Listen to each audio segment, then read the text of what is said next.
Good evening, London.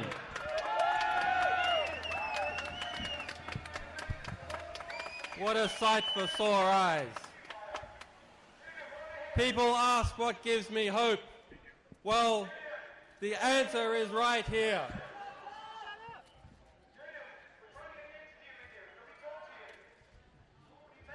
My God.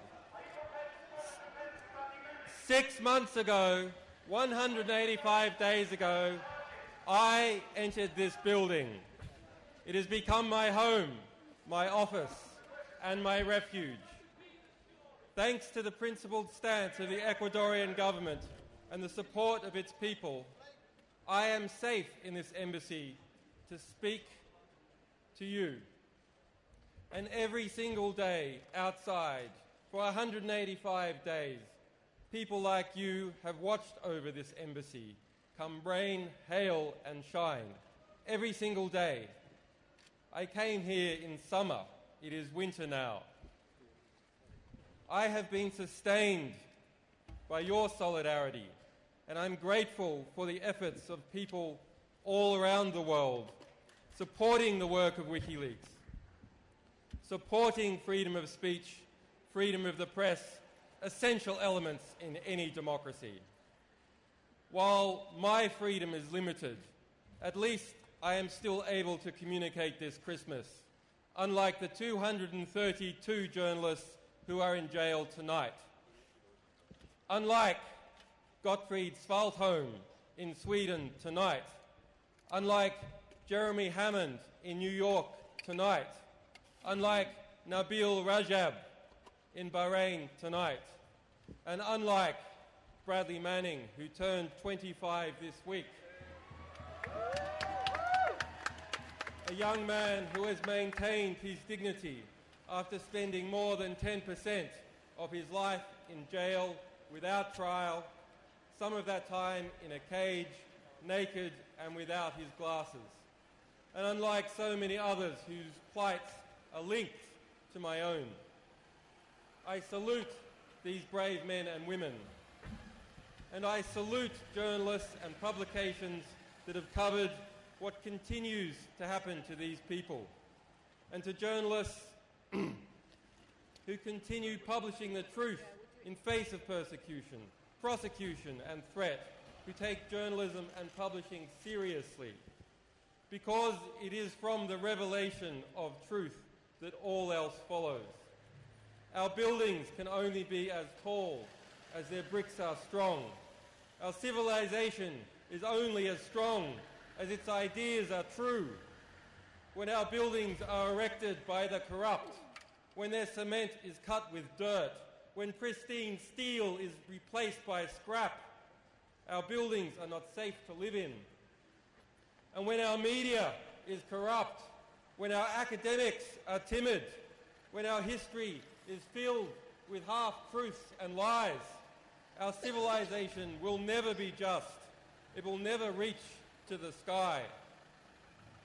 Our societies are intellectual shanty towns. Our beliefs about the world and each other have been created by the same system that has lied us into repeated wars that have killed millions. Yeah. You can't build a skyscraper out of plasticine, and you can't build a just civilization out of ignorance and lies. We have to educate each other. We have to celebrate those who reveal the truth and denounce those who poison our ability to comprehend the world that we live in.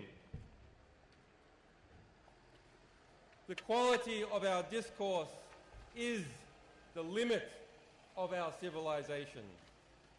But this generation has come to its feet and is revolutionizing the way we see the world. For the first time in history, the people who are affected by history are its creators. And for other journalists and publications, your work speaks for itself, and so do your war crimes. I salute those who recognise the freedom of the press and the public's right to know, recognised in the Universal Declaration of Human Rights. recognized in the First Amendment of the United States. We must recognize that these are in danger and need protection like never before. WikiLeaks is under a continuing Department of Justice investigation, and this fact has been recognized rightly by Ecuador and the governments of Latin America as one that materially endangers my life and my work. Asylum is not granted on a whim, but granted on facts. The US investigation is referred to in testimony under oath in the US courts, is admitted by the Department of Justice, and in the Washington Post just 4 days ago by the District Attorney of Virginia as a fact. Its subpoenas are being litigated by our people in the US courts. The Pentagon reissued its threats against me in September and claimed the very existence of WikiLeaks is an ongoing crime. My work will not be cowed. But why this immoral investigation continues and why the Australian government will not defend the journalism and publishing of WikiLeaks, I must remain here. However, the door is open, and the door has always been open for anyone who wishes to speak to me. Like you, I have not been charged with a crime. If you ever see spin that suggests otherwise, note this corruption of journalism, and then go to justiceforassange.com for the full facts. Tell the world the truth, and tell the world who lied to you. Despite the limitations, despite the extrajudicial banking blockade, which circles WikiLeaks like the Cuban embargo, despite an unprecedented criminal investigation and a campaign to damage and destroy my organization, 2012 has been a huge year. We have released nearly 1 million documents relating to the unfolding war in Syria. We have exposed the mass surveillance state and hundreds of documents from private intelligence companies. We have released information about the treatment of detainees at Guantanamo Bay and elsewhere, the symbol of the corruption of the rule of law in the West and beyond. We've won against the immoral blockade in the courts and in the European Parliament. After a 2-year fight, contributions to WikiLeaks have gone from being blockaded and tax deductible nowhere to being tax deductible across the entirety of the European Union and the United States. And last week, information revealed by WikiLeaks was vital and cited in the judgment in determining what really happened to El Masri, an innocent European kidnapped and tortured by the CIA. Next year will be equally busy. WikiLeaks has already over 1 million documents being prepared to be released. Documents that affect every country in the world. Every country in this world. And in Australia, an unelected senator will be replaced by one that is elected. In 2013, we continue to stand up to bullies. The Ecuadorian government and the governments of Latin America have shown how cooperating through shared values can embolden governments to stand up to coercion and support self-determination. Their governments threaten no one, attack no one, send drones at no one, but together they stand strong and independent. The tide calls of Washington power brokers for economic sanctions against Ecuador simply for defending my rights are misguided and wrong. President Correa rightly said Ecuador's principles are not for sale. We must unite together to defend the courageous people of Ecuador. to defend them against intervention in their economy and interference in their elections next year.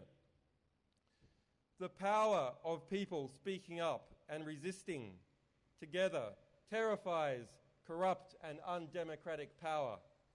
So much so that ordinary people here in the West are now the enemy of governments, an enemy to be watched, an enemy to be controlled and to be impoverished. True democracy is not the White House. True democracy is not Canberra. True democracy is the resistance of people armed with the truth against lies from Tahrir to right here in London. Every day, ordinary people teach us that democracy is free speech and dissent. For once, we the people stop speaking out and stop dissenting. Once we are distracted or pacified, once we turn away from each other, we are no longer free.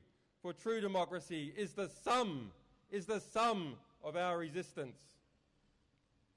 If you don't speak up, if you give up what is uniquely yours as a human being, if you surrender your consciousness, your independence, your sense of what is right and what is wrong, in other words, perhaps without knowing it, you become passive and controlled, unable to defend yourselves and those you love. People often ask, what can I do?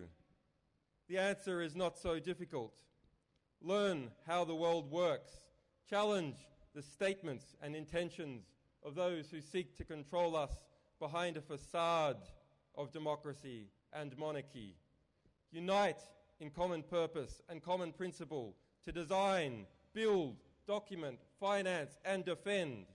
Learn, challenge, act now.